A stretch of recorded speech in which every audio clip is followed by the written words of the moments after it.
Bharatiya Janata party రోజు రోజుకి బలాన్ని పుంజుకుంటా ఉంది. కాంగ్రెస్ పార్టీ ప్రజల విశ్వాసాన్ని కోల్పోతా ఉంది.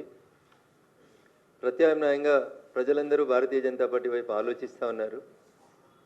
ఇది నేను బీజేపీ నాయకుడిగా బీజేపీ ఆఫీసులో కూర్చొని చెప్తున్న మాట కాదు. గ్రౌండ్లో జరుగుతున్నటువంటి రియాలిటీని, ప్రజల ఆలోచన విధానాన్ని అనునిత్యం ప్రజల్లో ఉండేటువంటి వ్యక్తిగా మేము ముందు ఉంచదలుచుకున్నాను.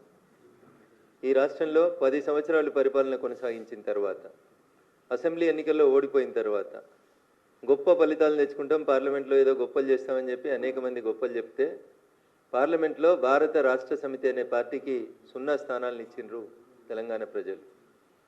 అప్పుడే జనం అర్థం చేసుకున్నారు, టీఆర్ఎస్ పార్టీ అనేది చెల్లని రూపాయిగా మారింది.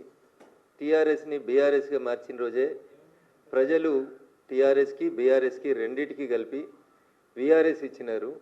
మీరు ఫామ్ హౌస్కు పరిమితం అయితే బాగుంటుందని చెప్పినారని చెప్పేసి వాళ్ళని పంపించినారు.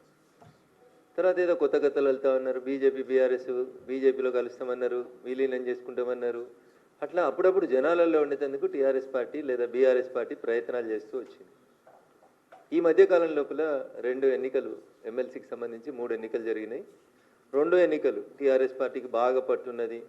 బావా, బామ్మర్ది, చెల్లె, నాయన అందరూ ఎమ్మెల్యేలు ఎంపీలు ఉన్నటువంటి నియోజకవర్గాలు అయినటువంటి కరీంనగరు, నిజామాబాదు, మెదక్ జిల్లాలకు సంబంధించి ఒక గ్రాడ్యుయేట్స్ ఎమ్మెల్సీ, ఒక టీచర్స్ ఎమ్మెల్సీ, 2 ఎమ్మెల్సీ ఎన్నికలు జరిగినాయి.